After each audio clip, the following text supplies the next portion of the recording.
জহুর আহমেদ চৌধুরী স্টেডিয়ামে জিম্বাবুয়ের বিপক্ষে 5 ম্যাচ টি-20 সিরিজের প্রথম 3টি ম্যাচে জিতেছে বাংলাদেশ।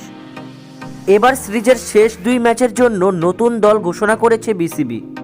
নতুন ঘোষিত দলে ফিরেছেন সাকিব আল হাসান, সৌম্য সরকার এবং মোস্তাফিজুর রহমান। এর আগে আইপিএল থেকে ফিরে মোস্তাফিজকে বিশ্রাম দিয়েছিল বিসিবি। ইনজুরির কারণে দলে ছিলেন না সৌম্য সরকার। এবার চোট কাটিয়ে ফিরেছেন এই ওপেনার। এর মধ্য দিয়ে বিশ্বসেরা অলরাউন্ডার সাকিব 10 মাস পর আন্তর্জাতিক টি-20তে ফিরেছেন। 3 ক্রিকেটার দলে অন্তর্ভুক্ত হওয়ায় চলতি সিরিজ থেকে ছিটকে গেছেন পারভেজ হোসেন ইমন, আফিফ হোসেন ধ্রুব এবং শরীফুল ইসলাম। এর মধ্যে শরীফুলকে বিশ্রাম দেওয়ার কথা জানিয়েছে বিসিবি। বাকি 2 ক্রিকেটার স্কোয়াডে থাকলেও এই সিরিজে কোনো ম্যাচ খেলা হয়নি।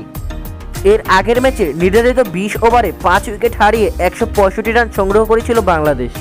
দলের হয়ে সর্বোচ্চ 38 বলে 57 রান করেন তাওহিদ হৃদয়। জবাবে খেলতে নেমে 20 ওভারে 9 উইকেট হারিয়ে 156 রানের বেশি করতে পারেনি জিম্বাবুয়ে। জিম্বাবুয়ের বিপক্ষে এই সিরিজ বিশ্বকাপের আগে ঘরের মাঠে টাইগারদের সর্বশেষ। ইতিমধ্যে সিরিজের প্রথম 3টি ম্যাচ জিতে গিয়েছে বাংলাদেশ। তাই শেষ 2 ম্যাচ হয়ে গেছে অনেকটা আনুষ্ঠানিকতার রক্ষার লড়াই। মিরপুরে আগামী 10 মে চতুর্থ টি-20 শুরু হবে বাংলাদেশ সময় সন্ধ্যা 6টায়। আসন্ন এই ম্যাচে দলে হতে পারে একাধিক চমক। তো চলুন এবারে দেখে নেওয়া যাক আসন্ন এই ম্যাচকে সামনে রেখে কেমন হতে পারে বাংলাদেশের একাদশ। জিম্বাবুয়ের বিপক্ষে চতুর্থ টি-20তে বাংলাদেশের সম্ভাব্য একাদশ। Number 1 Tanzid Hasan Tamim, opening batsman.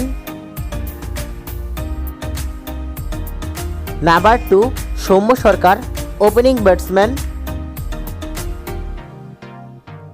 Number 3 Najmul Hossain Shanto, one down batsman.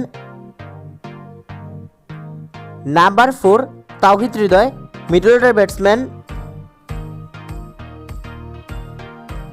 Number 5 Shakib Al Hasan, batting allrounder.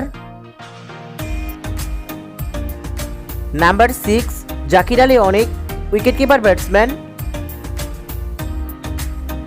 Number 7 Mahmudullah Riyad, batting allrounder. Number 8 Rishad Hossain, bowling allrounder.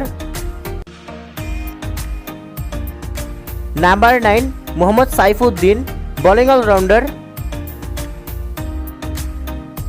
Number 10 Tanzid Hasan Sakib, fast bowler. এবং নাম্বার 11 তানভীর ইসলাম, স্পিন বোলার।